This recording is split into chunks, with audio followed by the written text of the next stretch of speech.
La Segunda Guerra Mundial dejó más de 70 millones de muertos, archivos militares clasificados durante décadas y una cantidad sorprendente de episodios que, 8 décadas después de terminado el conflicto, conservan zonas oscuras imposibles de cerrar del todo. Generales que desaparecieron sin dejar rastro, tesoros que se perdieron entre el caos de la derrota, armas que tal vez nunca existieron fuera de un informe mal interpretado y decisiones militares que todavía generan controversia académica conforman un mapa paralelo del conflicto, uno que la documentación oficial, pese a décadas de desclasificaciones, nunca logró completar. Algunos de estos episodios fueron resueltos parcialmente gracias a archivos que salieron a la luz mucho después de 1945. Otros permanecen exactamente donde los dejó el final de la guerra, en la incertidumbre. Las 25 historias siguientes abarcan continentes y categorías distintas. Figuras de alto rango que se desvanecieron sin dejar cuerpo ni expediente cerrado. Cargamentos de oro y joyas que el caos de la derrota dispersó por minas, túneles y fondos marinos. Programas científicos y armas que oscilan entre el secreto real y la leyenda fabricada. Y decisiones militares cuyas razones últimas la documentación disponible nunca terminó de explicar con precisión. En conjunto, configuran un inventario de los puntos ciegos que incluso el archivo histórico más exhaustivo sobre la guerra no ha logrado cubrir por completo. El vuelo final de Glenn Miller. El 15 de diciembre de 1944, el mayor Glenn Miller, director de la banda de las Fuerzas Aéreas del Ejército estadounidense y una de las figuras musicales más populares de su época, subió a un pequeño avión Nordwind Norseman en la base de Twinwood Farm, Bedfordshire, con destino a París. Allí debía preparar un concierto de Navidad para las tropas aliadas que acababan de liberar la ciudad. Lo acompañaban el piloto, el teniente John R. S. Morgan y el teniente coronel Norman Bessel. El avión despegó bajo un clima adverso, con niebla densa sobre el Canal de la Mancha, y nunca llegó a su destino. Ni la aeronave ni los cuerpos de sus 3 ocupantes fueron hallados jamás. La investigación oficial no pudo establecer una causa definitiva. Una de las hipótesis más sostenidas señala que el Norseman, equipado con un carburador propenso a la formación de hielo en condiciones de humedad y frío extremos, simplemente cayó al mar por una falla mecánica conocida de ese modelo de avión. Otra teoría, defendida por el veterano británico Fred Shaw en los años 90, sostiene que un grupo de bombarderos Lancaster de la RAF, regresando de una misión abortada sobre Siegen, soltó su carga explosiva sobre una zona designada del canal para aligerar peso antes de aterrizar, justo en el momento y el lugar en que se calcula que volaba el avión de Miller. Investigadores posteriores recalcularon las coordenadas y concluyeron que la franja horaria no coincidía con precisión total, lo que dejó la hipótesis sin confirmación ni descarte definitivo. A lo largo de las décadas surgieron además versiones menos sustentadas, desde un supuesto aterrizaje forzoso en Francia, ocupada hasta rumores de que Miller habría muerto en un prostíbulo parisino y que su muerte habría sido encubierta por motivos de decoro militar, una historia sin ningún respaldo documental. Pescadores y buscadores submarinos han reportado en distintos momentos restos compatibles con un Norseman en el lecho del canal, pero ninguno fue identificado de forma concluyente como el avión de Miller mediante número de serie u otra evidencia material. El ejército estadounidense decidió, además, no informar la desaparición a la prensa hasta varias semanas después, en plena batalla de las Ardenas, para no afectar la moral de las tropas. Esa demora alimentó, ya desde el primer momento, las versiones que sugerían algo más que un accidente. 80 años después, ni el avión ni los restos de Miller, Morgan o Bessel han sido recuperados, y el Canal de la Mancha sigue siendo, oficialmente, su tumba. En 2014, el historiador Dennis Sprague, tras acceder a registros operativos completos de la RAF, ubicó con mayor precisión la zona exacta donde los Lancaster soltaron sus bombas esa noche, a varios kilómetros de la ruta más probable del Norseman de Miller, lo que debilitó la teoría del fuego amigo sin eliminarla del todo. Ningún reclamo posterior de hallazgo de restos en el lecho del canal, incluidos los presentados por buzos privados en distintas décadas, fue validado oficialmente por el Ministerio de Defensa británico, que sigue clasificando el caso como pérdida operacional sin paradero conocido. El extraño viaje de Rudolf Hess a Escocia.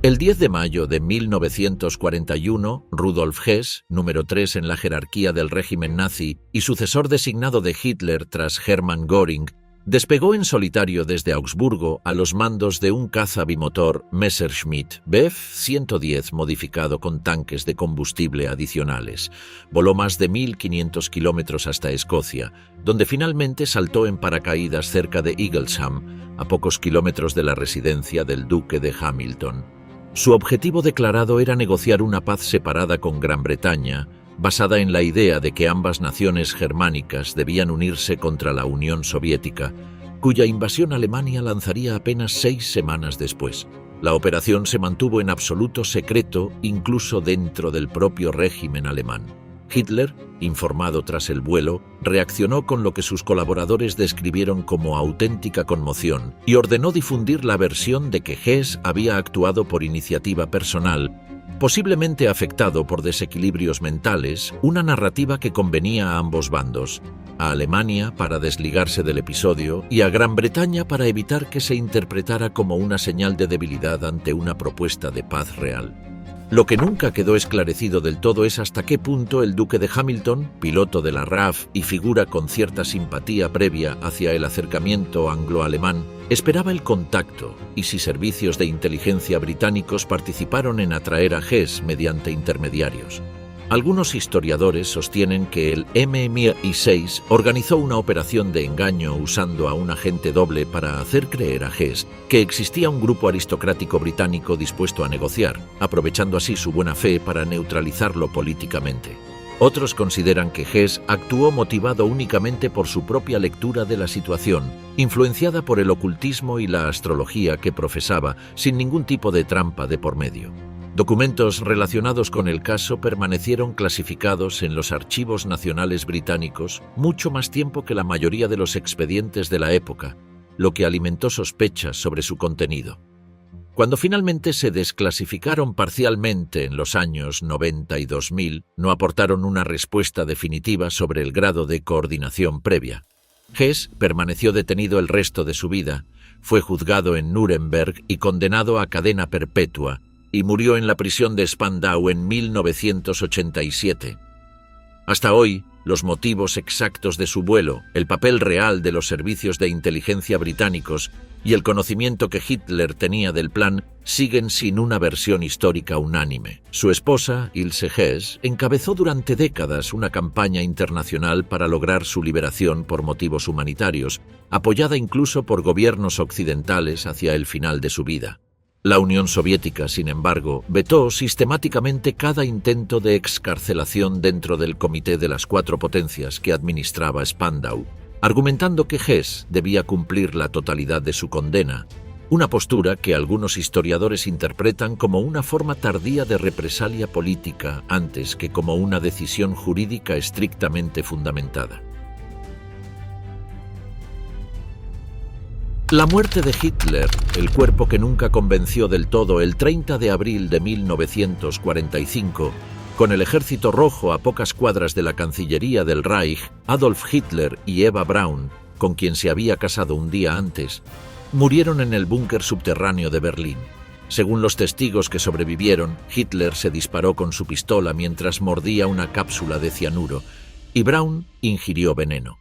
Los cuerpos fueron llevados al jardín de la Cancillería, rociados con gasolina y quemados parcialmente por orden expresa de Hitler, que temía que su cadáver fuera exhibido como trofeo soviético al estilo de Mussolini pocos días antes. Tropas soviéticas del Smersh, la contrainteligencia militar, encontraron los restos calcinados días después y los sometieron a una autopsia secreta. La identificación se basó principalmente en el testimonio de Käthe Hausermann, asistente del dentista de Hitler, y en radiografías dentales que coincidían con puentes y empastes muy particulares. La Unión Soviética, sin embargo, no confirmó públicamente la muerte de Hitler durante años, y Stalin llegó a sugerir ante los aliados occidentales que el dictador podía haber escapado, una ambigüedad deliberada que buscaba sembrar dudas y evitar que se le convirtiera en mártir entre sus seguidores.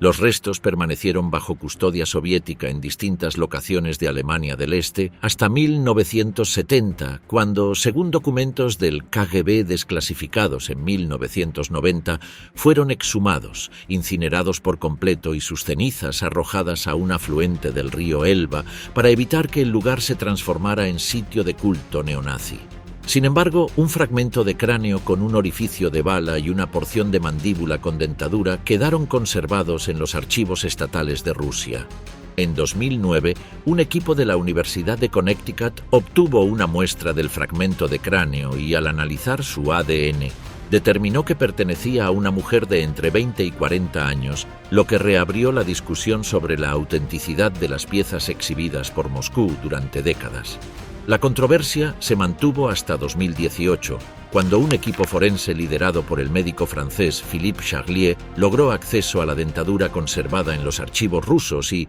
tras compararla con las fichas dentales originales y radiografías de 1945, concluyó con un grado alto de certeza científica que correspondía a Hitler, descartando así la posibilidad de una fuga. A pesar de esta conclusión, teorías populares sobre una huida a Sudamérica, alimentadas por libros sin respaldo documental publicados desde los años 60, continúan circulando, sostenidas más por la fascinación cultural que por evidencia histórica verificable. Paralelamente a las teorías de fuga, distintos archivos del FBI y de inteligencia argentina desclasificados en años recientes generaron oleadas periódicas de titulares sobre un supuesto refugio de Hitler en la Patagonia, ninguno respaldado por evidencia forense comparable a la dentición analizada en 2018. La propia ambigüedad inicial de Stalin, sumada a la destrucción final de los restos en 1970, garantizó que la pregunta sobreviviera más tiempo del que la evidencia disponible debería haber permitido.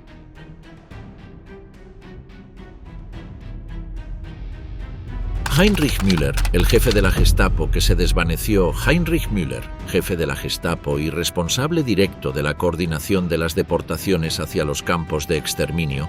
fue visto por última vez con certeza en la noche del 1 de mayo de 1945 dentro del búnker de la Cancillería, mientras discutía con otros oficiales la posibilidad de intentar un acercamiento con los soviéticos. A partir de ese momento, su rastro se pierde por completo. A diferencia de Bormann o de Hitler, cuyo destino quedó esclarecido con el tiempo, el de Müller jamás fue confirmado por ninguna autoridad. En 1963, autoridades de Berlín Occidental exhumaron una tumba en el cementerio judío de Mitte que llevaba su nombre, identificada originalmente en 1945 a partir de un cadáver hallado cerca del búnker. El análisis óseo determinó que la fosa contenía en realidad los restos de 3 personas distintas, ninguna de ellas correspondiente a Müller, lo que invalidó la única evidencia física que se le había atribuido hasta entonces. Desde entonces, los servicios de inteligencia occidentales investigaron de forma intermitente decenas de pistas, testimonios que lo ubicaban viviendo en Sudamérica bajo identidad falsa, documentos de la CIA desclasificados en los años 2000 que mencionaban informes no confirmados sobre un posible reclutamiento por parte de la inteligencia checoslovaca o incluso soviética tras la guerra, y rumores persistentes de que había muerto en Berlín durante los combates finales y fue enterrado de forma anónima en una fosa común sin identificar. Ninguna de estas líneas produjo una prueba concluyente. El centro Simon Wiesenthal y distintas agencias de búsqueda de criminales de guerra mantuvieron abierto su caso durante décadas, sin resultado. A diferencia de otros altos mandos nazis que fueron juzgados, capturados o cuyo cuerpo fue identificado mediante pruebas de ADN, como ocurrió finalmente con Martin Bormann en 1998 o con Josef Mengele en 1992. Müller representa uno de los pocos casos en que ni siquiera existe consenso histórico sobre si murió en 1945 o sobrevivió varios años más en algún lugar. Su archivo personal en la Gestapo, a diferencia del de muchos de sus subordinados, tampoco fue recuperado completo, lo que privó a los investigadores de una fuente directa para reconstruir tanto su carrera como su posible destino final. Müller había sido además una de las piezas clave en la organización logística de la conferencia de Wannsee de 1942 y en la coordinación administrativa de las deportaciones hacia los campos del Este, lo que convertía su búsqueda en una prioridad particular para los cazadores de criminales de guerra de posguerra. Documentos soviéticos parcialmente desclasificados tras la caída de la URSS mencionan a un oficial de apellido similar reclutado por servicios de inteligencia de Europa del Este, pero ningún historiador logró establecer una identificación fiable entre esa persona y el jefe de la Gestapo. A diferencia de Adolf Eichmann, capturado por agentes israelíes en Argentina en 1960 tras años de seguimiento, o de Klaus Barbie, extraditado desde Bolivia en 1983, el caso Müller nunca produjo ni una captura ni una confirmación forense de su muerte, lo que lo convirtió en uno de los pocos jerarcas nazis de primer nivel cuyo expediente policial internacional continúa, formalmente, sin cerrar.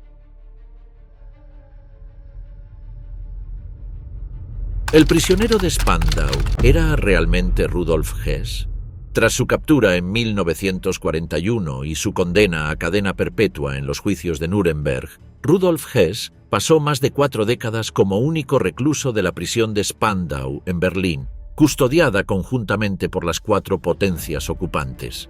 El 17 de agosto de 1987, a los 93 años, fue hallado muerto en una caseta del jardín de la prisión, aparentemente estrangulado con un cable eléctrico atado a la ventana. Las autoridades concluyeron que se trató de un suicidio, aunque su familia y varios investigadores cuestionaron esa versión, señalando que un hombre de su edad y movilidad reducida difícilmente podría haberse provocado la muerte de esa manera sin asistencia de terceros. Paralelamente, desde la década de 1970 había circulado una teoría distinta y más extrema, que el hombre encarcelado en Spandau durante todos esos años no era en realidad Rudolf Hess, sino un doble enviado por la inteligencia alemana o británica, mientras el verdadero Hess habría muerto o permanecido oculto en otro lugar.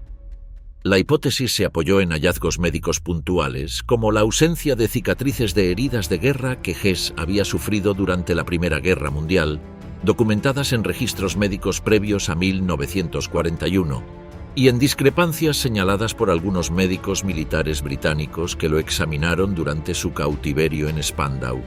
La controversia se reactivó con fuerza en 1973, cuando un cirujano militar británico, tras revisar radiografías del prisionero, declaró públicamente no encontrar las marcas de las heridas de bala en el pecho que el verdadero Hess debía conservar según los registros médicos previos a la guerra. El Ministerio de Defensa británico defendió siempre la autenticidad del prisionero, y análisis genéticos y antropométricos realizados después de su muerte, comparando registros dentales y mediciones craneales de archivo, respaldaron mayoritariamente que se trataba efectivamente de Hess. Sin embargo, parte de la documentación médica completa de sus exámenes durante el cautiverio nunca fue íntegramente publicada, lo que sostiene hasta hoy a un grupo reducido pero persistente de historiadores y exmilitares que defiende la teoría del doble. El caso de Spandau combina así 2 misterios superpuestos: la identidad real del prisionero y la verdadera causa de su muerte, ninguno cerrado con la unanimidad que suele acompañar a otros expedientes de la posguerra ya saldados por la historiografía. El propio régimen de custodia compartida, en el que la Unión Soviética, Estados Unidos, el Reino Unido y Francia se turnaban mensualmente la vigilancia de un único prisionero, resultó en sí mismo un costo logístico considerable durante más de 40 años, lo que llevó a varios funcionarios occidentales a cuestionar reservadamente por qué Moscú insistía en mantener un esquema tan oneroso para retener a un solo hombre de edad avanzada, alimentando aún más las sospechas sobre los verdaderos intereses soviéticos detrás del caso. La desaparición de Raoul Wallenberg. Entre julio de 1944 y enero de 1945, el diplomático sueco Raoul Wallenberg, destinado en la legación de su país en Budapest, utilizó su posición para emitir miles de pasaportes de protección, los llamados Schutzpässe, que permitieron a judíos húngaros evitar la deportación a campos de exterminio, además de organizar refugios y negociar directamente con oficiales nazis y húngaros para frenar ejecuciones masivas. Se le atribuye haber salvado, según distintas estimaciones académicas, entre 10.000 y 100.000 vidas, lo que lo convirtió en una de las figuras humanitarias más reconocidas del Holocausto. El 17 de enero de 1945, poco después de la llegada del Ejército Rojo a Budapest, Wallenberg fue detenido por fuerzas soviéticas bajo sospecha de espionaje, posiblemente por sus contactos con servicios de inteligencia occidentales durante la guerra, y trasladado a Moscú. A partir de ese momento, su rastro documental se vuelve escaso y contradictorio. La Unión Soviética negó durante años tener cualquier información sobre él, hasta que en 1957 admitió que Wallenberg había muerto en la prisión de Lubianka, el 17 de julio de 1947, presuntamente de un infarto, según un informe firmado por el jefe médico de la prisión. Investigaciones sueco-rusas conjuntas, realizadas en los años 90 y 2000, tras el acceso parcial a archivos soviéticos, encontraron inconsistencias en esa versión. El informe médico carecía de respaldo en otros registros hospitalarios de la época, y testigos que compartieron cautiverio con Wallenberg en distintos momentos posteriores a 1947 declararon haber visto u oído hablar de un prisionero que coincidía con su descripción en los años siguientes, incluso hasta la década de 1960. Ninguno de esos testimonios pudo confirmarse de forma independiente, y los archivos del KGB relacionados con su caso, lejos de aclarar el panorama, mostraron registros incompletos o directamente ausentes para periodos específicos de su cautiverio. La comisión conjunta concluyó en 2001 sin poder establecer con certeza ni la fecha real de su muerte ni las circunstancias exactas, dejando abierta oficialmente la posibilidad de que Wallenberg hubiera sobrevivido en el sistema penitenciario soviético más allá de lo declarado por Moscú. Rusia mantiene clasificada una parte de la documentación relacionada con prisioneros extranjeros de esa época, lo que impide, hasta el día de hoy, cerrar definitivamente uno de los casos más estudiados de desapariciones de la posguerra. En 2016, el gobierno ruso reconoció formalmente a Wallenberg como víctima de la represión política soviética, un gesto simbólico que tampoco aclaró ni la fecha ni el lugar exactos de su muerte. Calles, plazas y monumentos en Budapest, Estocolmo y Buenos Aires llevan hoy su nombre, mientras archivos posteriores a 1947 que podrían contener referencias adicionales a su paradero permanecen, según diplomáticos suecos, sin desclasificar en su totalidad dentro de los servicios de seguridad rusos. El oro de Yamashita.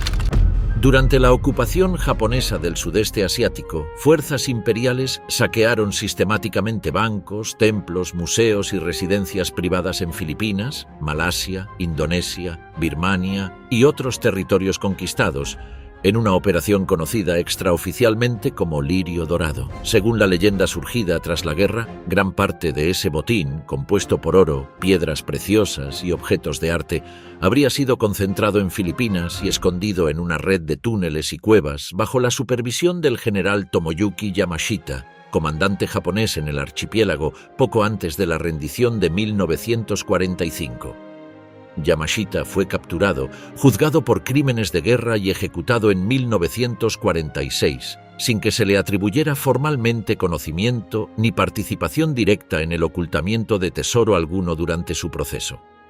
Sin embargo, la leyenda tomó fuerza propia en las décadas siguientes, alimentada por relatos de buscadores de tesoros, oficiales japoneses retirados y sobre todo por el caso judicial de Rogelio Roxas, un cerrajero filipino que en 1971 afirmó haber encontrado, junto a un grupo de excavadores, un túnel con una estatua de Buda dorada y barras de oro cerca de Baguio. Roxas denunció que las autoridades filipinas, vinculadas al entonces presidente Ferdinand Marcos, le confiscaron el hallazgo. Décadas después, ya fallecido Roxas, un tribunal de Hawái falló a favor de sus herederos, otorgándoles una indemnización millonaria por el despojo, aunque sin que ello implicara una confirmación judicial sobre la existencia ni el destino final del oro. Historiadores especializados en la ocupación japonesa, a partir de archivos militares nipones desclasificados, consideran poco probable que un tesoro de las dimensiones que describe el folclore popular haya existido como una masa única escondida en un solo punto, dado que el saqueo japonés se distribuyó y, en parte, se documentó como remesas regulares hacia Tokio durante toda la guerra. Pese a ese escepticismo académico, Filipinas continúa otorgando permisos oficiales de búsqueda de tesoros bajo este nombre, y el mito de Yamashita sigue motivando expediciones, libros y documentales sin que jamás se haya verificado oficialmente el hallazgo de una cantidad de oro comparable a la que describe la leyenda popular. El historiador Sterling C. Grave, autor de uno de los libros más difundidos sobre el tema, sostuvo que parte del oro saqueado habría sido finalmente utilizado para financiar fondos políticos secretos en Filipinas durante la posguerra, una afirmación que careció de documentación bancaria verificable y que fue rechazada por buena parte de la historiografía académica especializada en la ocupación japonesa. El gobierno filipino continúa, no obstante, recibiendo solicitudes anuales de permisos de excavación amparadas en la leyenda. El cuarto de ámbar. El cuarto de ámbar fue una sala de paneles tallados en ámbar, oro y piedras semipreciosas, regalada en 1716 por el rey prusiano Federico Guillermo I al zar Pedro el Grande, e instalada finalmente en el Palacio de Catalina, cerca de Leningrado, donde se consideró durante siglos una de las obras de arte decorativo más valiosas de Europa. En 1941, tras la invasión alemana de la Unión Soviética, oficiales nazis desmontaron la sala completa en menos de 36 horas y la trasladaron a Königsberg, en Prusia Oriental, donde fue exhibida en el castillo de la ciudad hasta 1944. Cuando el Ejército Rojo avanzó sobre Königsberg a comienzos de 1945, el castillo sufrió bombardeos aliados y, posteriormente, intensos combates terrestres durante la toma soviética de la ciudad. A partir de ese momento se pierde el rastro documentado del cuarto de ámbar. La versión más aceptada entre historiadores sostiene que las piezas, almacenadas en cajas dentro del castillo, fueron destruidas por el fuego que consumió el edificio en abril de 1945. Otra corriente sostiene que los alemanes lograron evacuar al menos parte de la sala antes de la caída de la ciudad y que permanece oculta en algún búnker, mina o pecio aún no localizado en la región del Báltico. Durante la Guerra Fría, tanto autoridades soviéticas como alemanas organizaron búsquedas oficiales sin resultado, y numerosos cazadores de tesoros aficionados afirmaron haber encontrado pistas en minas de Polonia, sótanos de Kaliningrado, la actual Königsberg, o incluso en el fondo de lagos cercanos, ninguna confirmada con rigor pericial. En 1997, autoridades alemanas recuperaron un mosaico de piedra que formaba parte original de la sala en manos de un excombatiente que lo había tomado como botín personal, lo que demostró que al menos algunas piezas sueltas sobrevivieron fuera del incendio del castillo, sin que ello resolviera el destino del conjunto completo. Entre 1979 y 2003, artesanos rusos reconstruyeron la sala desde cero utilizando fotografías de archivo en blanco y negro y muestras de ámbar conservadas, hoy exhibida nuevamente en el Palacio de Catalina, mientras el original sigue sin reaparecer en ninguna de las búsquedas realizadas hasta el presente.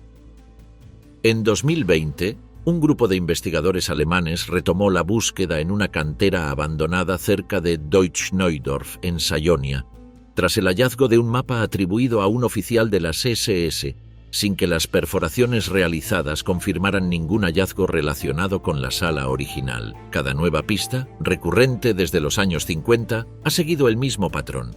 Expectativa mediática inicial seguida de un resultado negativo sin que ello haya logrado, hasta ahora, desalentar nuevas expediciones. Algunos historiadores del arte sostienen que, dado el valor casi inestimable de la sala, su destrucción total por incendio resulta menos probable de lo que durante décadas se asumió, y que es más razonable suponer que al menos fragmentos significativos fueron retirados de Königsberg antes de su caída final, dispersados luego entre coleccionistas privados que, conscientes de su origen robado, nunca los declararon públicamente. El tren de oro de Wałbrzych.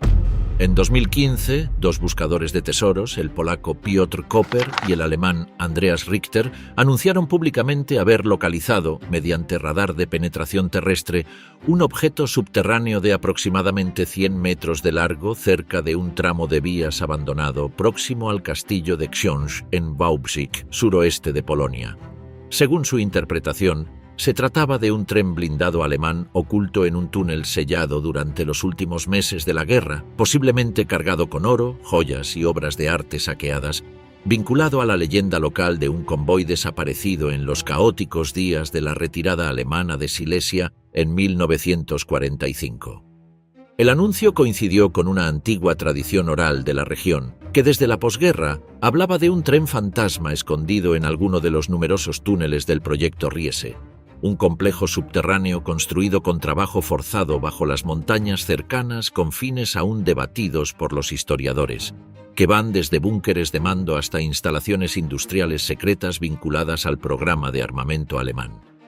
La noticia generó una expectativa internacional considerable y llevó a las autoridades polacas, junto con un equipo de geólogos y de las Fuerzas Armadas, a realizar excavaciones oficiales en 2016. Las perforaciones y los estudios geofísicos posteriores no encontraron ningún túnel artificial ni estructura ferroviaria en el punto señalado. El gobierno polaco concluyó que la anomalía detectada por el radar correspondía probablemente a una formación geológica natural y cerró oficialmente la investigación sin hallazgo alguno. Koper y Richter mantuvieron, pese a los resultados, que sus mediciones originales eran correctas y que el punto excavado no coincidía exactamente con el que ellos habían señalado en un principio. La leyenda del tren de oro de Wałbrzych, documentada desde los años 50 en relatos de mineros y soldados de la zona, continúa sin verificación, y el extenso sistema de túneles del proyecto Riese, solo parcialmente explorado hasta hoy debido a derrumbes y a la falta de planos completos, sigue alimentando nuevas expediciones de búsqueda en la región cada pocos años. El episodio, a pesar del resultado negativo de las excavaciones oficiales, multiplicó el turismo en Wałbrzych y revalorizó el interés por el proyecto Riese como destino de visitas guiadas, generando un curioso efecto económico positivo a partir de un hallazgo que finalmente no existió. Investigadores polacos continúan, no obstante, documentando nuevas secciones del complejo subterráneo cada año, sin que ninguna haya arrojado hasta ahora material compatible con un convoy ferroviario completo. El propio nombre del proyecto Riese sigue sin una traducción de propósito definitiva entre los historiadores. Mientras algunos lo vinculan a la fabricación de componentes para programas de cohetería avanzada, otros lo asocian a refugios antiaéreos para el alto mando regional, y la falta de planos arquitectónicos completos, muchos destruidos deliberadamente antes de la retirada alemana de Silesia, impide hasta hoy resolver con certeza cuál era su función principal más allá de la leyenda del tren.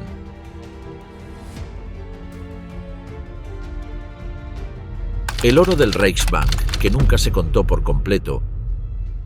El 4 de abril de 1945, soldados estadounidenses de la 90 División de Infantería descubrieron, en una mina de sal cercana a la localidad de Merkers, en Turingia, uno de los mayores hallazgos de la guerra, alrededor de 100 toneladas de oro del Reichsbank, junto con divisas extranjeras, cuadros y objetos requisados a víctimas del Holocausto, incluidas piezas dentales de oro y joyas personales.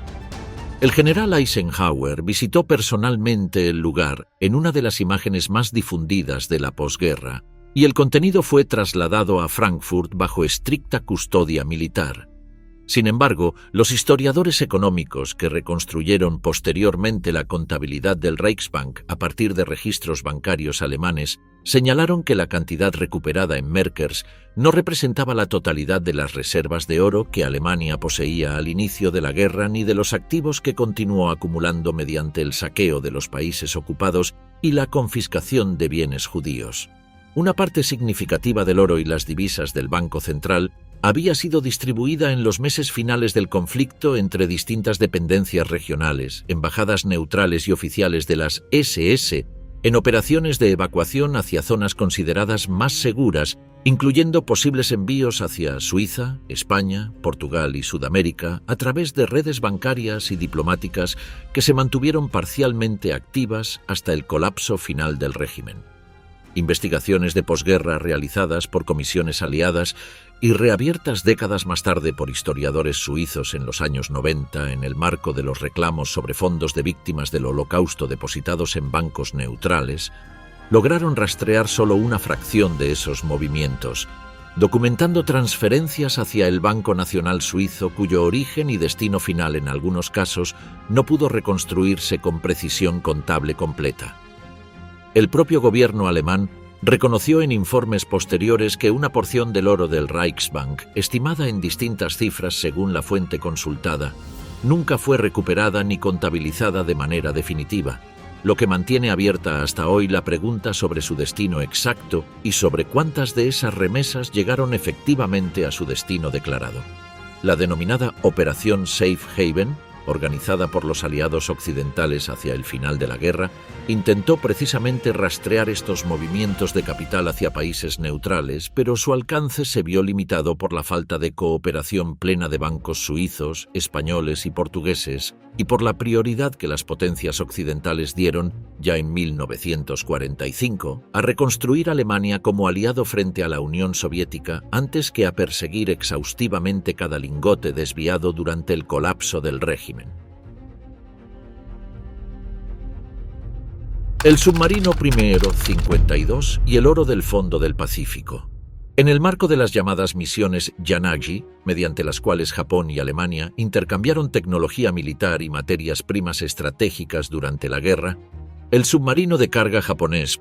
52 zarpó de Kobe en marzo de 1944 con destino al puerto francés del Orient, ocupado por fuerzas alemanas. Transportaba, entre otros materiales, estaño, caucho, quinina, opio y aproximadamente 2 toneladas de oro distribuidas en 146 lingotes destinadas a pagar a Alemania por equipamiento militar, incluidos planos de radar, sonar y posiblemente componentes para un avión a reacción. Gracias a la inteligencia de señales aliada, que había descifrado parcialmente las comunicaciones navales japonesas, la Marina de Estados Unidos conoció con antelación la ruta del submarino. El 23 de junio de 1944, un avión torpedero lanzado desde el portaaviones de escolta USS Bogue localizó al I-52 en medio del Atlántico, a unos 1.600 kilómetros al oeste de las islas de Cabo Verde, y lo hundió con un torpedo guiado acústicamente, una de las primeras armas de ese tipo empleadas con éxito en combate naval. Los 85 tripulantes japoneses murieron junto con un oficial de enlace alemán que viajaba a bordo como observador técnico. El submarino permaneció perdido hasta 1995, cuando el cazatesoros estadounidense Paul Tidwell, tras años de investigación en archivos navales desclasificados, localizó los restos a una profundidad de 5.200 metros, una de las exploraciones de pecios más profundas realizadas hasta entonces con tecnología civil. Expediciones posteriores con vehículos operados a control remoto confirmaron la presencia de cajas y contenedores compatibles con la carga declarada, e incluso recuperaron algunas muestras de lingotes para análisis de laboratorio, pero la extracción completa del oro nunca se concretó, en parte por disputas legales sobre la propiedad del cargamento entre el gobierno japonés, el estadounidense y la empresa de Tidwell, y en parte por los costos extraordinarios que implica operar de forma sostenida a esa profundidad. La mayor parte del oro del Primitive 52, según las propias estimaciones de los exploradores que lo localizaron, permanece todavía en el fondo del Atlántico. El gobierno japonés sostuvo durante años que el cargamento, al tratarse de un buque de guerra hundido en combate, debía considerarse bajo inmunidad soberana, lo que complicó cualquier intento de recuperación comercial por parte de la empresa de Tidwell. Una expedición de 1998 con un sumergible tripulado confirmó nuevamente la integridad relativa del casco a esa profundidad,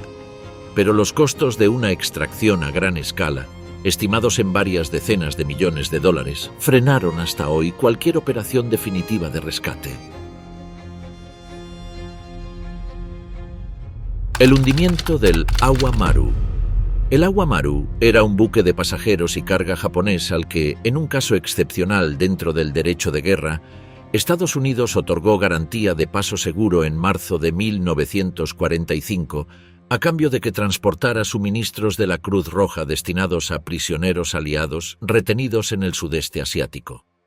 El acuerdo, comunicado por canales diplomáticos a través de Suiza, incluía la obligación de que el barco navegara con las luces encendidas durante la noche y exhibiera marcas distintivas para evitar ser confundido con un objetivo militar legítimo.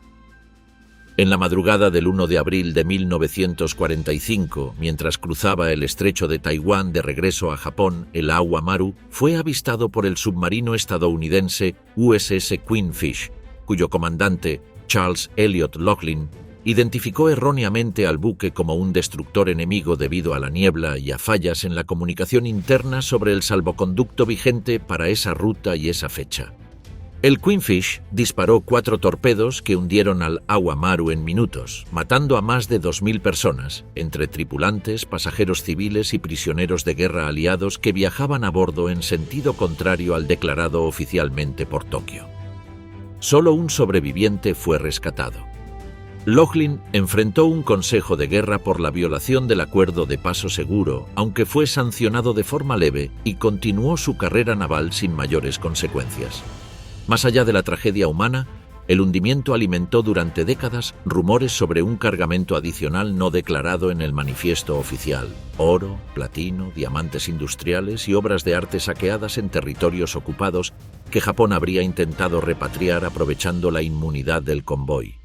China, que reivindicó parte de los restos por encontrarse en lo que consideraba sus aguas, organizó operaciones de salvamento entre 1977 y 1980 que recuperaron caucho, estaño y una cantidad de objetos de valor nunca detallada con precisión en fuentes públicas disponibles.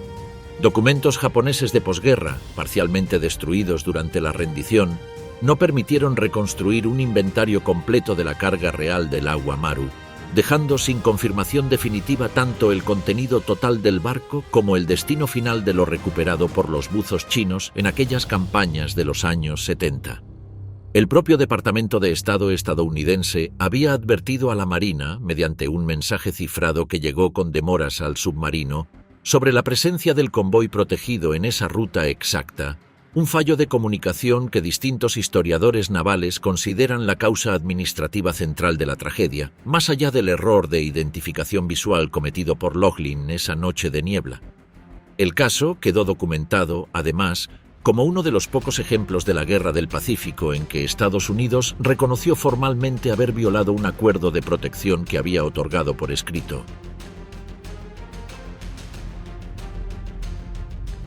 El oro perdido de Rommel.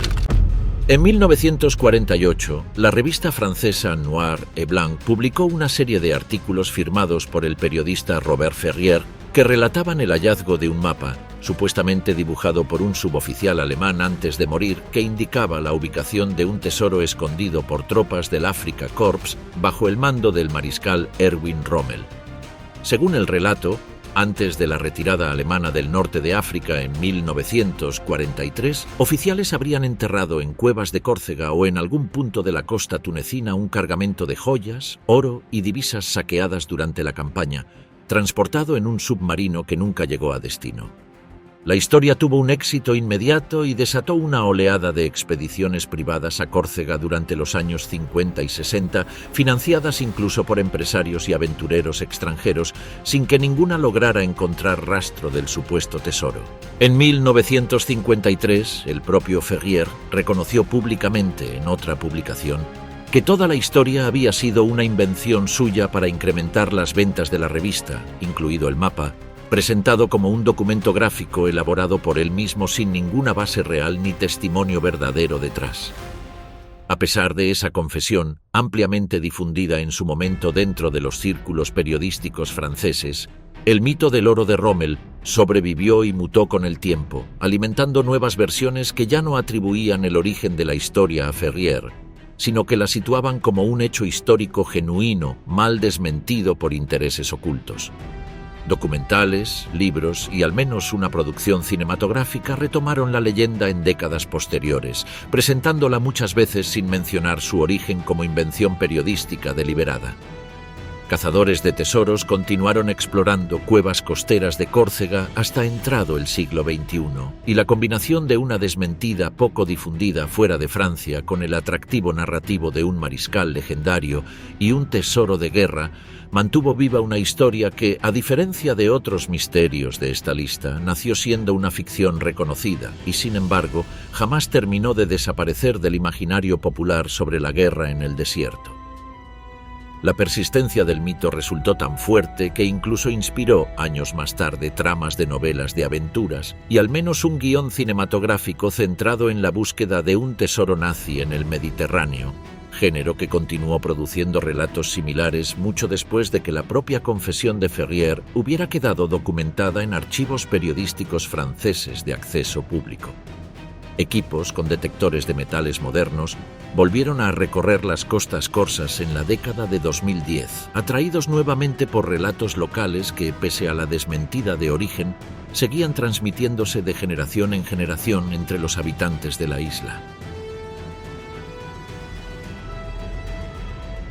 Operación Vegetariano. Entre 1942 y 1944, científicos del Centro de Investigación Británico de Porton Down desarrollaron, bajo el nombre clave de Operación Vegetariano, un plan de guerra biológica destinado a colapsar la cadena alimentaria alemana. El proyecto consistía en fabricar millones de pastillas de torta de linaza, el alimento habitual del ganado bovino, impregnadas con esporas de ántrax y dejarlas caer desde el aire sobre los pastizales de Alemania.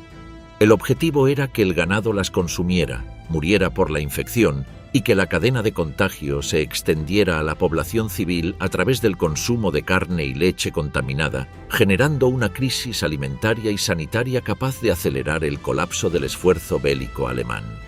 El plan se reservó como una opción de represalia, autorizada para activarse únicamente si Alemania utilizaba primero armas químicas o biológicas contra el Reino Unido, o como recurso si la guerra se prolongaba más allá de lo previsto tras el desembarco de Normandía.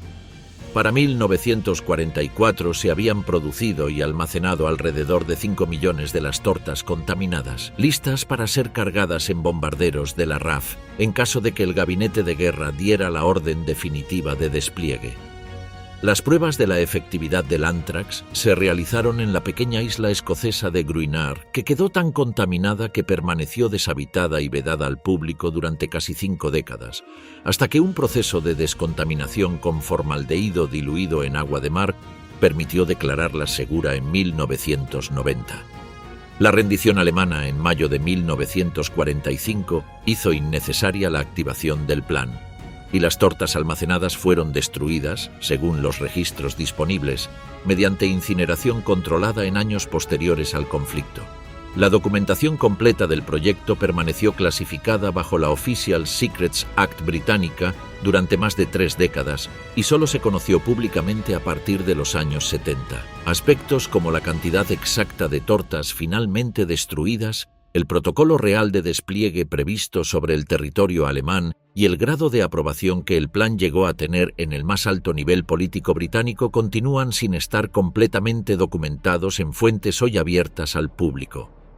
El programa formó parte de un esfuerzo más amplio de cooperación científica entre el Reino Unido, Estados Unidos y Canadá en materia de guerra biológica, coordinado bajo distintos nombres clave durante esos años, cuyo historial completo de ensayos, instalaciones y existencias producidas en territorio norteamericano permanece, en buena medida, todavía clasificado o disperso entre archivos militares de los 3 países, que nunca centralizaron una versión conjunta y pública del proyecto.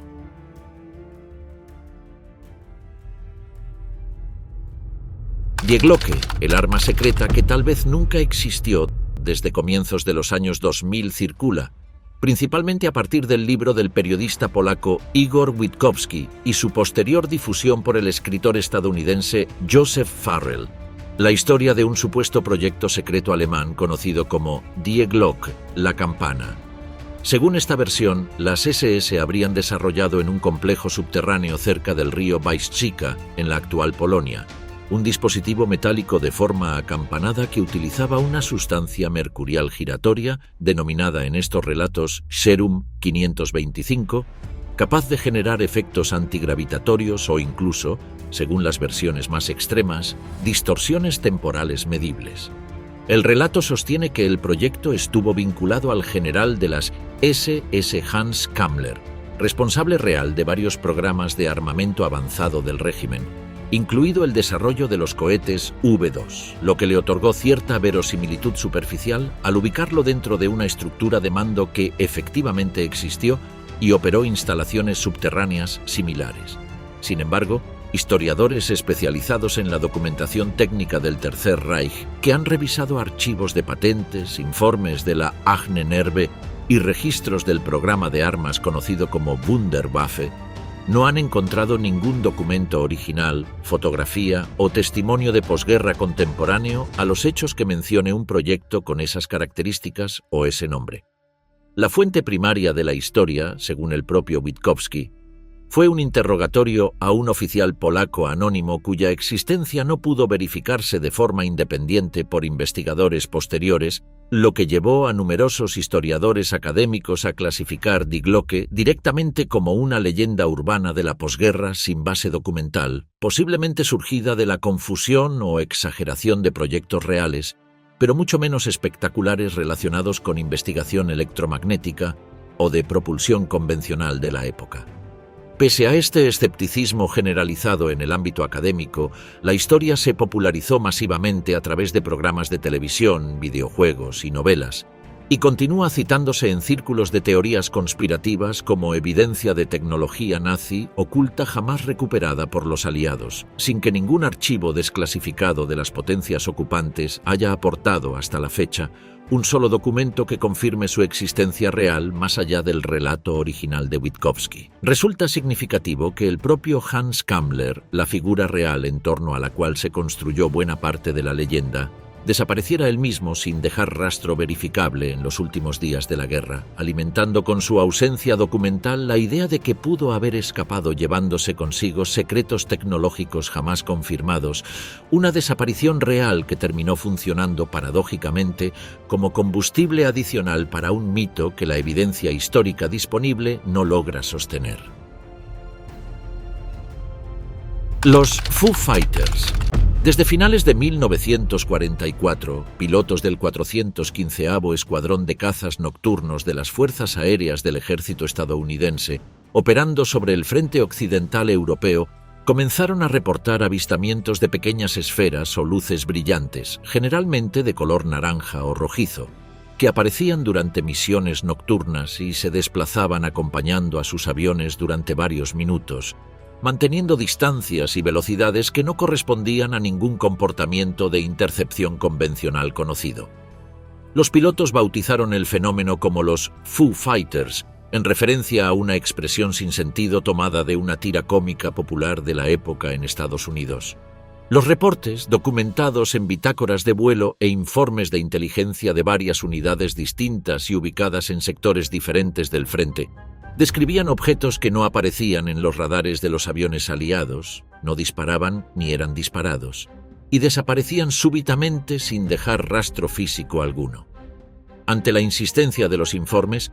el Servicio de Inteligencia de las Fuerzas Aéreas estadounidenses abrió una investigación interna durante los últimos meses de la guerra, sin lograr una explicación oficial concluyente, y consideró brevemente, sin confirmación posterior, la posibilidad de que se tratara de un arma psicológica o de un dispositivo de iluminación experimental alemán destinado a desorientar a los tripulantes aliados, hipótesis que la documentación alemana capturada tras la guerra no llegó a respaldar en ningún archivo técnico. Explicaciones científicas posteriores propusieron el fenómeno conocido como fuego de San Telmo, una descarga eléctrica luminosa que puede producirse en la punta de estructuras metálicas durante tormentas o en condiciones de alta carga estática atmosférica, así como reflejos ópticos generados por partículas de combustible no quemado expulsadas por los propios motores de los aviones aliados, observadas desde la cabina en condiciones de oscuridad total. Ninguna de estas hipótesis fue corroborada con evidencia física directa de la época, y el propio ejército estadounidense nunca emitió una conclusión oficial unificada sobre el origen de los avistamientos. El término, popularizado después de la guerra, terminó dando nombre incluso a una banda de rock formada décadas más tarde.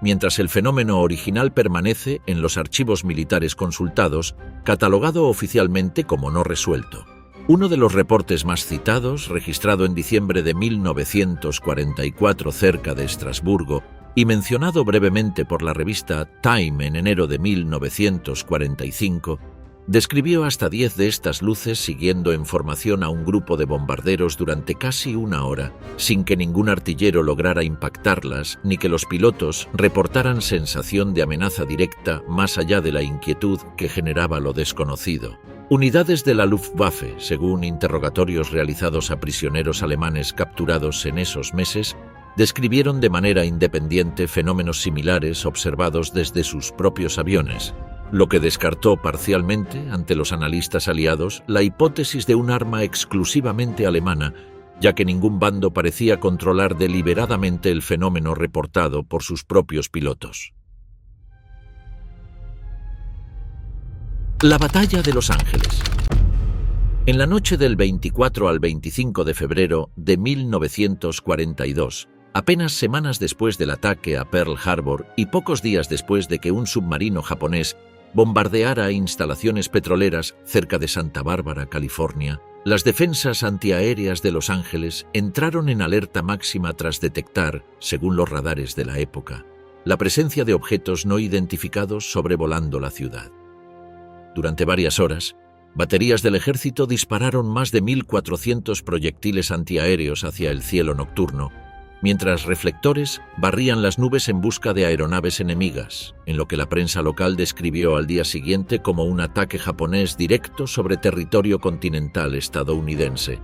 A la mañana siguiente, no se encontró ningún resto de avión derribado, ningún cuerpo, ningún fragmento de aeronave enemiga, ni evidencia de bombas lanzadas sobre la ciudad. Los únicos daños registrados, varios muertos por infartos durante la alarma y por accidentes de tránsito en el apagón general, además de destrozos materiales causados por la propia metralla antiaérea al caer sobre viviendas civiles, fueron consecuencia directa de la respuesta militar y no de un ataque real comprobado.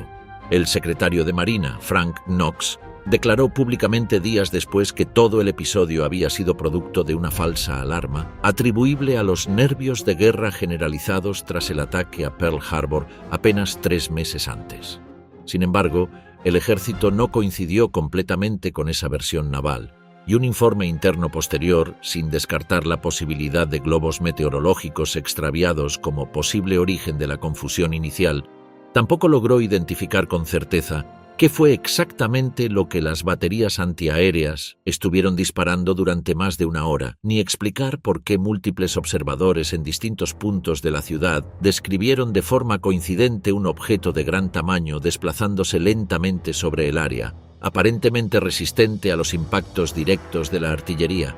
La falta de una conclusión técnica unificada entre la versión naval, que hablaba de alarma sin objetivo real, y la del ejército, que no descartaba un objetivo no identificado con certeza, dejó este episodio, conocido popularmente como la Batalla de Los Ángeles, como uno de los casos más estudiados dentro de la historia temprana de los avistamientos aéreos no identificados en Estados Unidos. Fotografías tomadas esa noche y ampliamente reproducidas después muestran haces de reflectores convergiendo sobre un punto fijo del cielo durante varios minutos, una imagen que durante décadas se utilizó tanto para sostener teorías sobre objetos no identificados como para ilustrar, según la interpretación oficial, el comportamiento errático de una alarma sin objetivo real detrás de las luces.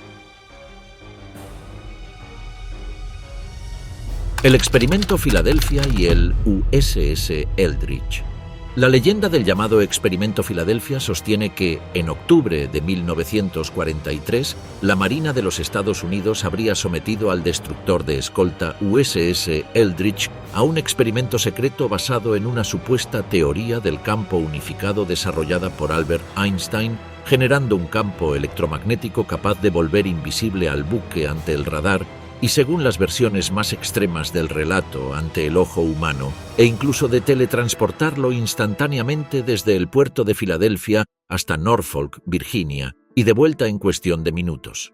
Algunas versiones añaden tripulantes que habrían quedado fusionados con estructuras metálicas del barco o que habrían sufrido desapariciones parciales como consecuencia directa del experimento. La historia se originó a partir de cartas anónimas enviadas en 1955 y 1956 por un hombre identificado como Carl Allen, también conocido como Carlos Miguel Allende, al investigador y escritor sobre temas paranormales Morris K. Jessup, en las que afirmaba haber sido testigo del experimento desde otro buque cercano a la zona.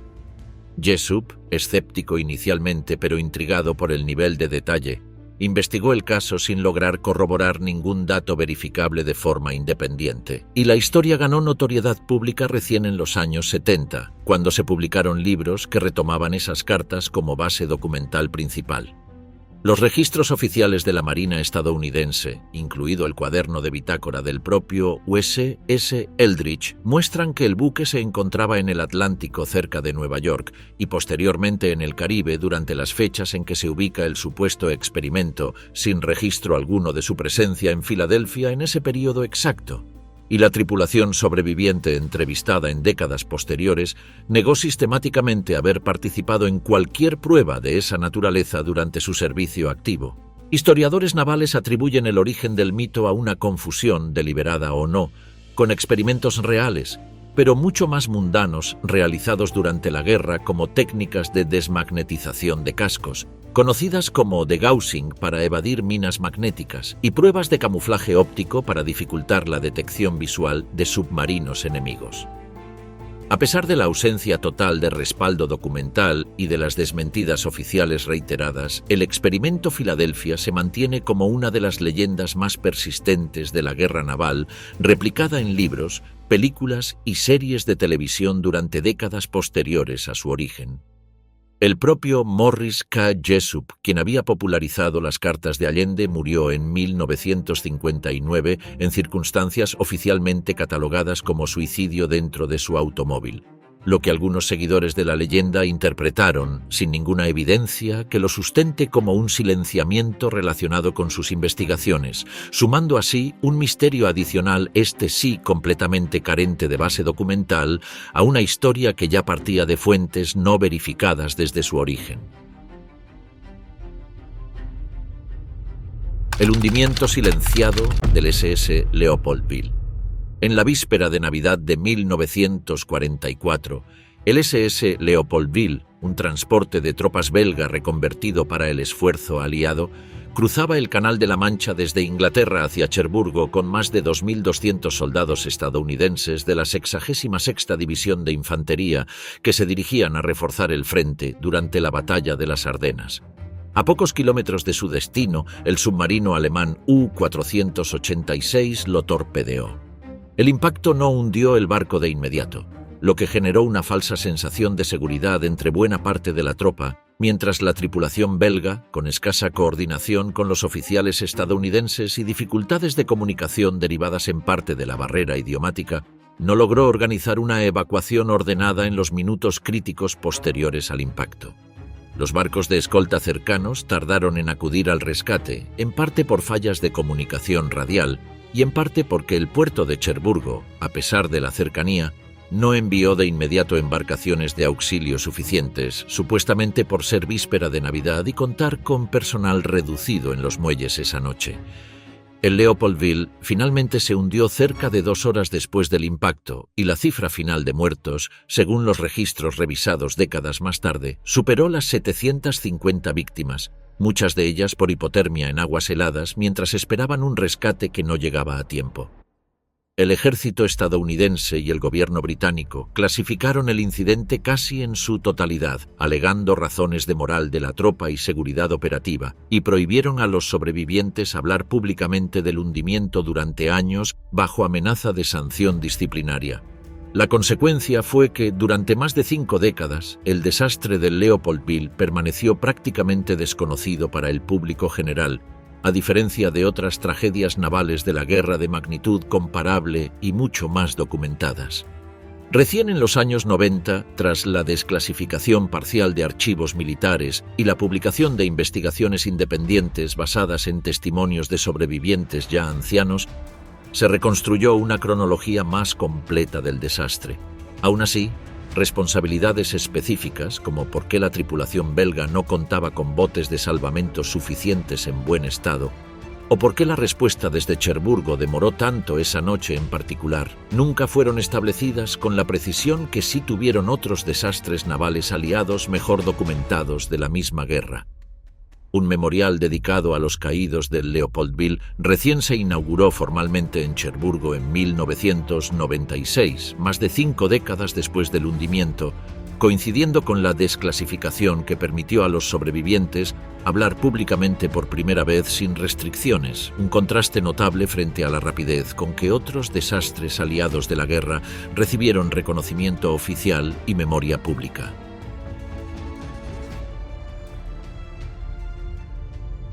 Katyn, el crimen que la URSS negó durante medio siglo. En la primavera de 1940, la policía secreta soviética NKVD ejecutó de forma sistemática a unos 22.000 ciudadanos polacos, en su mayoría oficiales del ejército, policías, funcionarios y miembros de la intelectualidad, capturados tras la invasión soviética de Polonia Oriental de 1939. Las ejecuciones, realizadas mediante disparo en la nuca, se llevaron a cabo en distintos puntos, entre ellos el bosque de Katyn, cerca de Smolensk, y los cuerpos fueron enterrados en fosas comunes que permanecieron ocultas durante años.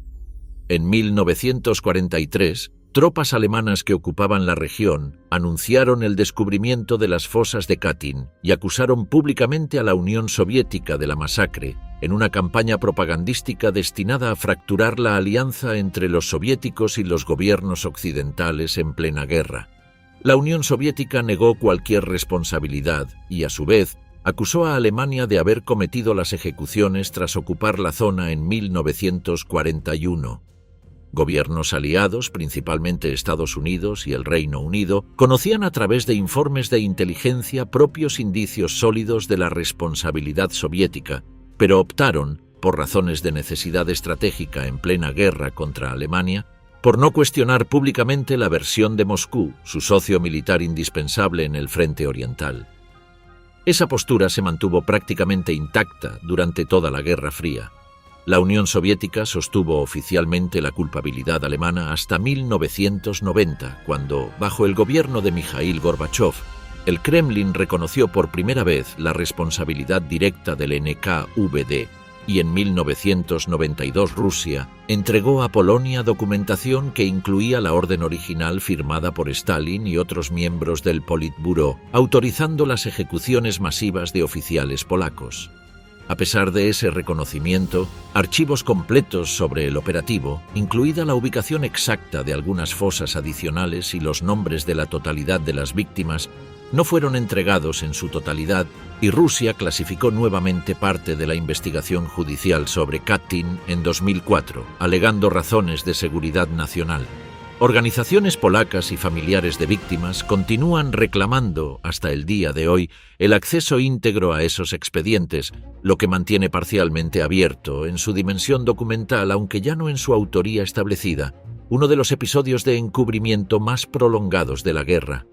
La Cruz Roja polaca y un equipo de expertos forenses de 12 países, convocado por Alemania en 1943 en parte con fines propagandísticos, había documentado entonces gran parte de las fosas mediante autopsias detalladas, informes que la propia Unión Soviética intentó desacreditar después de la guerra alegando manipulación nazi de la evidencia, una estrategia que retrasó aún más el reconocimiento oficial décadas después de que esos mismos informes resultaran, en sus aspectos forenses centrales, sustancialmente correctos. El propio número final de víctimas continúa siendo objeto de ajuste entre historiadores polacos y rusos que trabajan sobre listas parcialmente distintas según el archivo regional consultado. Una discrepancia menor en términos relativos, pero que ilustra hasta qué punto la documentación soviética sobre el operativo nunca fue entregada de manera completa ni unificada a las autoridades polacas que reclaman todavía hoy acceso íntegro a esos registros.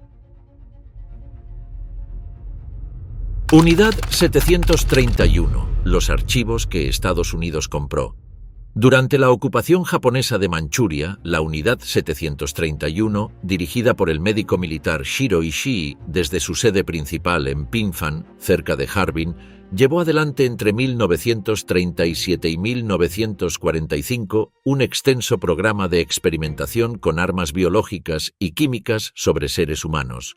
utilizando a prisioneros chinos, soviéticos, coreanos y, en menor medida, a aliados occidentales capturados. Las víctimas, denominadas internamente maruta, troncos de madera, fueron sometidas a infecciones deliberadas con peste, cólera, ántrax y otros patógenos, vivisecciones sin anestesia, congelamiento experimental de extremidades y pruebas de armamento biológico de campo, en cifras que distintas estimaciones académicas ubican entre 3.000 y 12.000 muertos directos, sin contar las víctimas posteriores de ataques con armas biológicas desarrolladas a partir de esos estudios en distintas regiones de China. Al finalizar la guerra, gran parte de la documentación y de los responsables de la unidad evitaron ser procesados en los juicios de Tokio.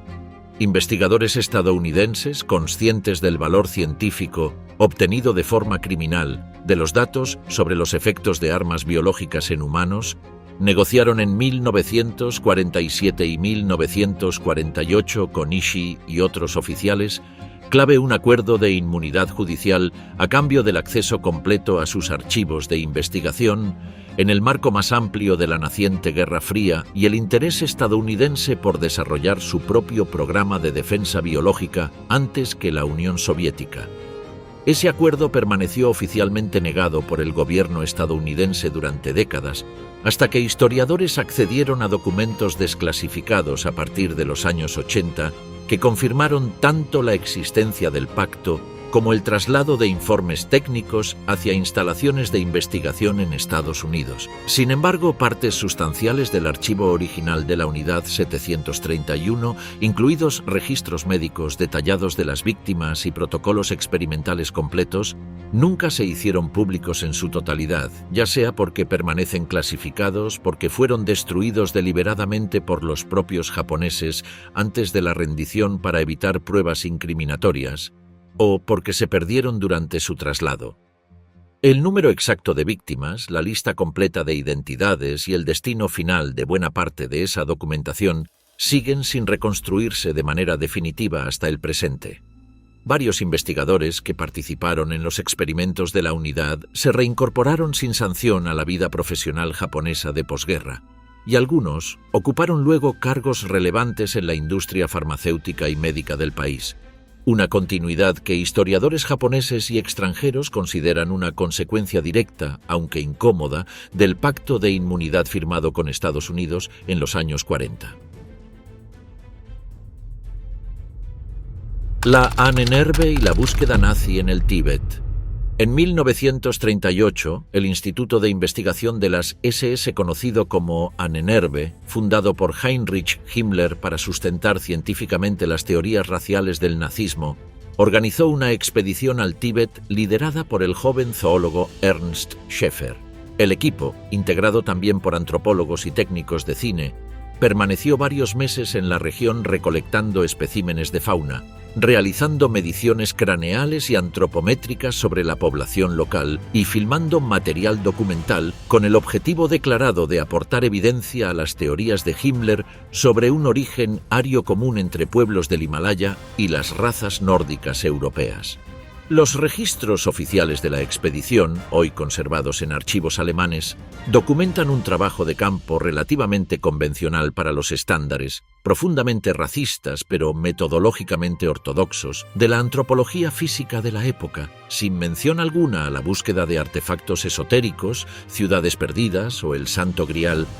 elementos que sí aparecen de forma recurrente en libros y documentales sensacionalistas publicados décadas después, que combinaron este viaje real con los intereses personales de Himmler por el ocultismo, el esoterismo germánico y leyendas como la de Shambhala, un reino mítico budista que algunos círculos esotéricos europeos de comienzos del siglo XX asociaban erróneamente con un supuesto origen ario perdido. Historiadores que han estudiado en profundidad los archivos de la Ahnenerbe coinciden en que no existe documentación que respalde una misión de búsqueda de objetos sobrenaturales y atribuyen la persistencia del mito a la combinación entre el interés personal y verificable de Himmler por el ocultismo, que llegó a financiar dentro de su instituto estudios sobre astrología y radiestesia, y la curiosidad cultural posterior por encontrar una explicación más espectacular a las motivaciones reales del régimen nazi. Lo que sí permanece como una zona genuinamente menos documentada es el destino final de buena parte del material antropológico y fotográfico recolectado durante el viaje, disperso tras la guerra entre distintos archivos europeos sin catalogación unificada, y la influencia exacta que ese material tuvo sobre las políticas raciales aplicadas después por el régimen, un vínculo que los historiadores solo logran reconstruir de forma parcial e indirecta a partir de fuentes secundarias. El equipo de Schaeffer llegó a medir antropométricamente a varios cientos de habitantes locales y a tomar moldes faciales con fines comparativos, un material hoy considerado profundamente cuestionable desde la ética científica contemporánea, conservado parcialmente en archivos antropológicos alemanes y todavía objeto de debate sobre su eventual restitución o destino museístico definitivo. El explorador sueco Sven Hedin, célebre por sus travesías asiáticas previas, colaboró indirectamente en la organización del viaje, aunque mantuvo siempre distancia pública respecto de las teorías raciales que motivaban a Himmler. La muerte de Patton, accidente o algo más, el 9 de diciembre de 1945, ya finalizada la guerra y en pleno período de ocupación aliada de Alemania, el general George S. Patton viajaba como pasajero en un automóvil oficial cerca de Mannheim cuando colisionó a baja velocidad con un camión militar estadounidense. El impacto, aparentemente menor para los demás ocupantes del vehículo, provocó que Patton, sentado en el asiento delantero sin protección, se golpeara violentamente la cabeza contra el parabrisas, fracturándose el cuello y quedando paralizado del cuello hacia abajo de manera inmediata. Permaneció hospitalizado en Heidelberg durante 12 días, con la mente lúcida pero el cuerpo inmovilizado, hasta morir el 21 de diciembre de 1945 a causa de un coágulo que le provocó un paro cardíaco repentino.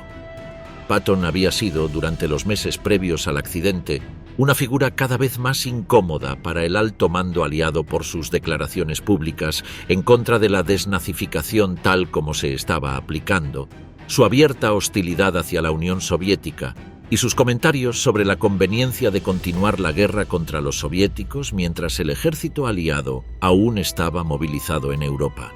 Posiciones que generaron tensiones serias con Eisenhower y con la política oficial estadounidense de la posguerra reciente. Esa fricción política alimentó, ya desde poco después de su muerte, teorías que sugerían un asesinato encubierto como accidente fortuito. La versión más difundida proviene de un libro publicado en 1979 por el periodista Robert Wilcox, que recoge la supuesta confesión, atribuida a un antiguo agente de la Oficina de Servicios Estratégicos llamado Douglas Bazata, quien habría declarado décadas después haber organizado el choque por encargo y que un agente soviético habría posteriormente envenenado a Patton durante su hospitalización para asegurar su muerte definitiva.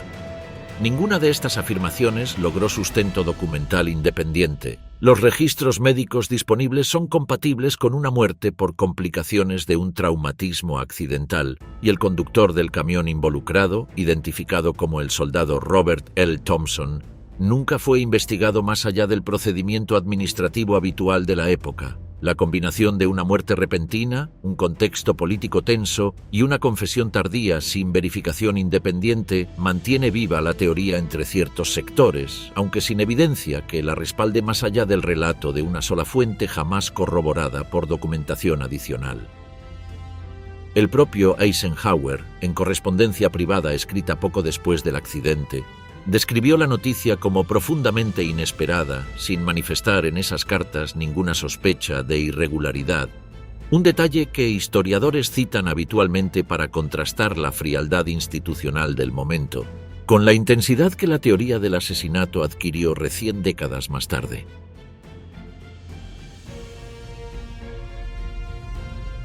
¿Por qué los aliados no bombardearon Auschwitz A partir de 1944, la inteligencia aliada contaba con información cada vez más precisa sobre el funcionamiento del complejo de Auschwitz-Birkenau. Fotografías aéreas tomadas de manera incidental por aviones de reconocimiento que sobrevolaban la zona en misiones dirigidas a fábricas industriales cercanas, captaron, sin que se las analizara con ese propósito en su momento, columnas de prisioneros y estructuras del campo claramente visibles.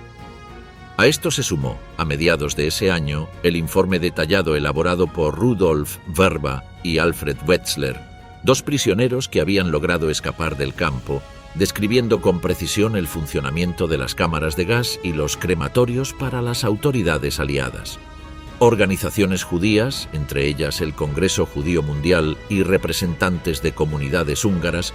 solicitaron formalmente al Departamento de Guerra estadounidense y a la Real Fuerza Aérea Británica que se bombardearan las líneas ferroviarias que conducían al campo, o directamente las instalaciones de exterminio, como forma de frenar las deportaciones masivas de judíos húngaros que se intensificaban en ese periodo. El subsecretario de Guerra estadounidense, John McCloy, respondió en una comunicación oficial de agosto de 1944 que la operación solicitada desviaría recursos aéreos considerados esenciales para otras operaciones decisivas en curso en ese momento de la guerra, y que su viabilidad técnica era dudosa dada la distancia desde las bases aliadas disponibles entonces.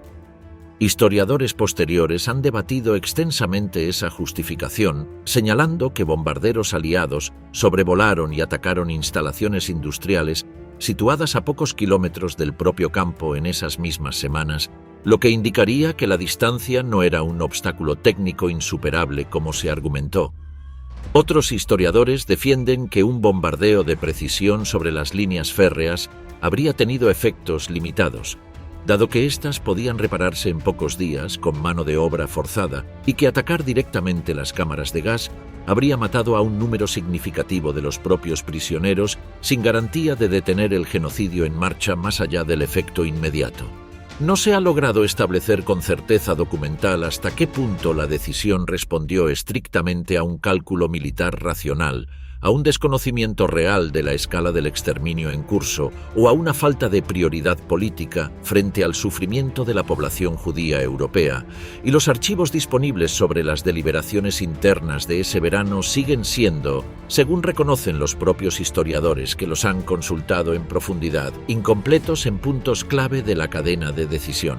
Winston Churchill, tras conocer en julio de 1944 los informes sobre el exterminio en curso, escribió a su secretario de Asuntos Exteriores que se utilizara cualquier medio disponible para detenerlo, una instrucción que, según muestran los archivos británicos disponibles, no se tradujo finalmente en una orden operativa concreta de bombardeo, sin que los documentos conocidos hasta hoy expliquen con precisión en qué punto de la cadena de mando se diluyó esa intención inicial.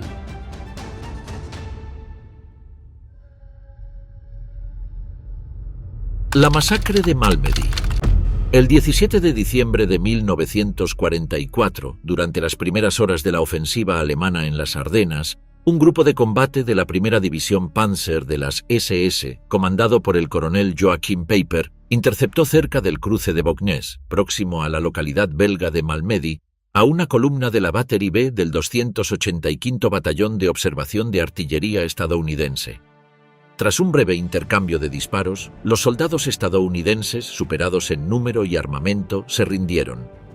Poco después, según el testimonio de los sobrevivientes, tropas alemanas abrieron fuego con ametralladoras sobre el grupo de prisioneros desarmados reunidos en un campo abierto, matando a unos 84 hombres en cuestión de minutos. Tras el fin de la guerra, un tribunal militar estadounidense llevó adelante en 1946 el juicio de Dachau, en el que 73 miembros de la unidad de Peiper fueron acusados de la masacre y de otros crímenes cometidos durante la ofensiva de las Ardenas.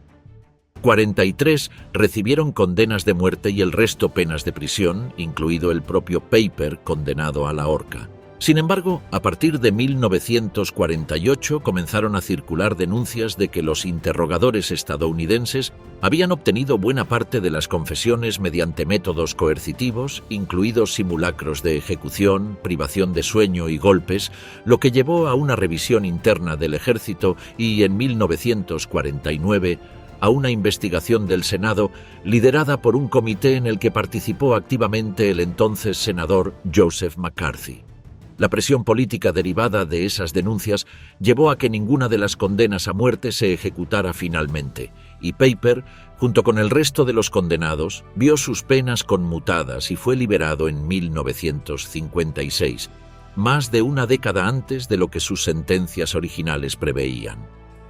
La controversia dejó dos preguntas sin resolver de manera unánime entre los historiadores. Si la masacre original fue una orden deliberada de la cadena de mando alemana, o el resultado de una situación caótica que escaló sin control explícito en medio del combate, y hasta qué punto las irregularidades reales en el proceso judicial posterior, utilizadas también por defensores de los condenados para cuestionar la legitimidad del juicio en su conjunto,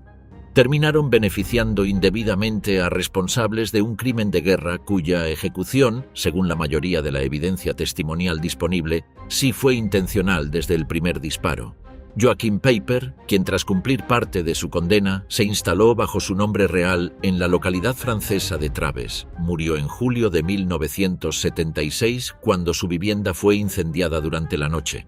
presuntamente por antiguos miembros de la resistencia francesa que habían identificado su pasado. El caso nunca fue resuelto judicialmente y ningún responsable fue identificado ni juzgado, de modo que el oficial al mando de la masacre de Malmedy terminó, 30 años después, como víctima de un crimen tan sin esclarecer como el que él mismo había protagonizado.